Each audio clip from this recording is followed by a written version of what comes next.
কি হচ্ছে ধরো আনন্দটা বলুন না বলছি আমি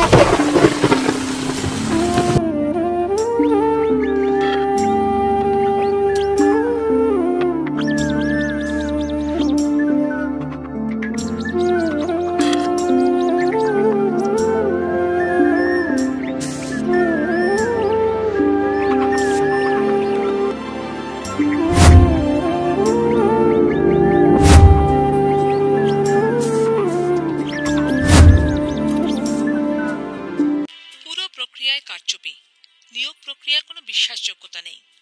তাই 2016 সালের এসএসসিতে নিয়োগের পুরো প্যানেল বাতিল। এই যে 26,000 পরিবার আজকে রাস্তায় বসে গেল, এর জন্য যদি কেউ দায়ী থাকে তা হচ্ছে সে হচ্ছে তৃণমূল কংগ্রেস এবং তৃণমূল কংগ্রেসের সর্বময় কর্ত্রী মমতা বন্দ্যোপাধ্যায় এবং তার চেলাচামুন্ডা, যারা লাখ লাখ টাকা নিয়ে এই চাকরিগুলো, কিছু চাকরি এর মধ্যে থেকে 26,000-এর মধ্যে থেকে যারা অযোগ্য তাদের চাকরিগুলো দিয়েছিলেন।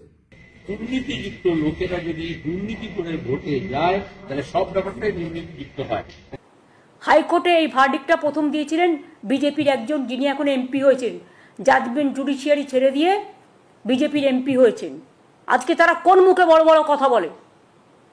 তাদের দায়বদ্ধতা নেই, দায়বদ্ধতা ছিল না, এবং আমি বিশ্বাস করি এটা বিজেপি করিয়েছে এবং সিপিএম করিয়েছে। এক ধাক্কায় প্রায় 26,000 শিক্ষক শিক্ষিকার চাকরি বাতিল। শুক্রবার থেকে রাজ্যে বহু স্কুলে ছাত্রছাত্রীদের প্রিয় স্যার বা ম্যাডাম আর ক্লাস নেবেন না। এই চরম পরিস্থিতির দায় কার? সরকারের? মামলাকারীর? শুনানিতে সওয়াল জবাবে যথেষ্ট যুক্তির অভাব? যোগ্য চাকরিজীবীদের অপরাধ কি? কেন তাদের নতুন করে নিজেদের যোগ্যতা প্রমাণ করতে হবে? সবসময় বাংলাকে কেন টার্গেট করা হবে? কি দোষ করেছে বাংলার ছেলেমেয়েরা? কি দেশ করেছে বাংলার স্টুডেন্ট ইউথরা? রামকে অ্যাটাক, বামকে অ্যাটাক, ঘুরিয়ে ফিরিয়ে অনেককে অ্যাটাক করেছেন। চোরের মায়ের লম্বা গলা, চোরেদের রানী, তিনি বলেছেন এসএসসি দায়ী, এসএসসির হাতে কোনো ক্ষমতা ছিল না। এই রাজনৈতিক দড়ি টানাটানির মাঝে পড়ে গিয়েছেন চাকরিহারারা।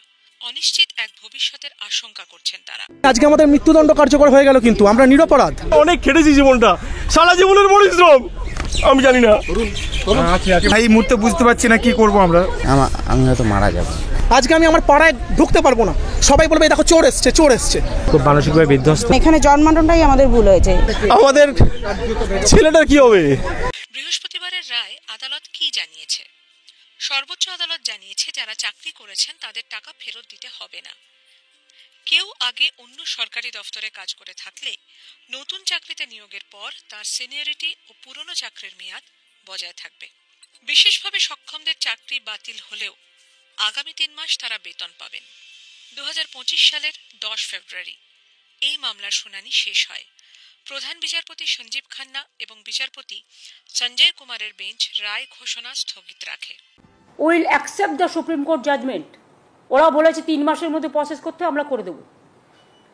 আমি এডুকেশন মিনিস্টারকে, আমরা একটা মিটিং করেছি এমার্জেন্সি, সবাই যারা এখানে আছি সবাই মিলে, এবং অলরেডি এডুকেশন মিনিস্টারকে বলেছি যে স্কুল সার্ভিস কমিশন, যেটা অটোনমাস অর্গানাইজেশন, তাদের আমাদের ফিলিংসটা জানাতে, what they will do it is their decision, but আমাদের ফিলিংসটা জানাতে আজকে আমি এসছি প্রেস করতে। আমরা পুরো যৌথ পরিবার হিসেবে সবাই মিলে মানবিকভাবে তাদের পাশে দাঁড়াতে এসছি। একজন দোষীর জন্য তুমি সবাইকে কি করে এক জায়গায় যুক্ত করলে?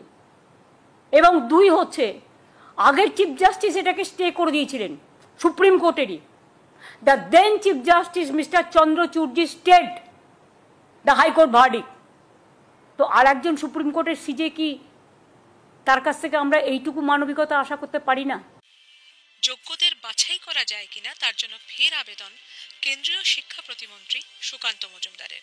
স্কুল সার্ভিস কমিশন, রাজ্য সরকার কেন যোগ্য এবং অযোগ্য এই পৃথকীকরণ কেন করে দিলেন না? যদি আজকে যোগ্য এবং অযোগ্য এই পৃথকীকরণ মহামান্য আদালতের সামনে রাজ্য সরকার করে দিতেন, তাহলে পরে আজকে কিন্তু এই টোটাল 26,000 প্রায় 25,573 জন, এদের কিন্তু চাকরি চলে যেত না, শুধু অযোগ্যদের যেত। এখানে কেসটা করেছিলেন কে? বিকাশ বাবু। তো আপনারা প্রথমে যখন কেস করলেন একবার ভাবলেন না কারা যোগ্য আর কারা অযোগ্য। 26,000 চাকরিহারাদের মধ্যে অনেকেই স্কুলগুলিতে নবম, দশম বা উচ্চ মাধ্যমিক শ্রেণীর শিক্ষা দিয়ে থাকেন। তাদের জায়গায় কে পড়াবেন? সরকার কি পদক্ষেপ করবে তা নিয়েও সংশয় আর অনেকগুলো প্রশ্নচিহ্ন। সুস্থ চোখ, ভালো দৃষ্টি মানে চোখের আলো। কম্পিউটারে চক্ষু পরীক্ষা, ছানিয়া অপারেশন, 5 মিনিটে চশমা। গোসাবা বাজার ও বারাইপুর। 9733894015। আমাদের কোনো শাখা নেই।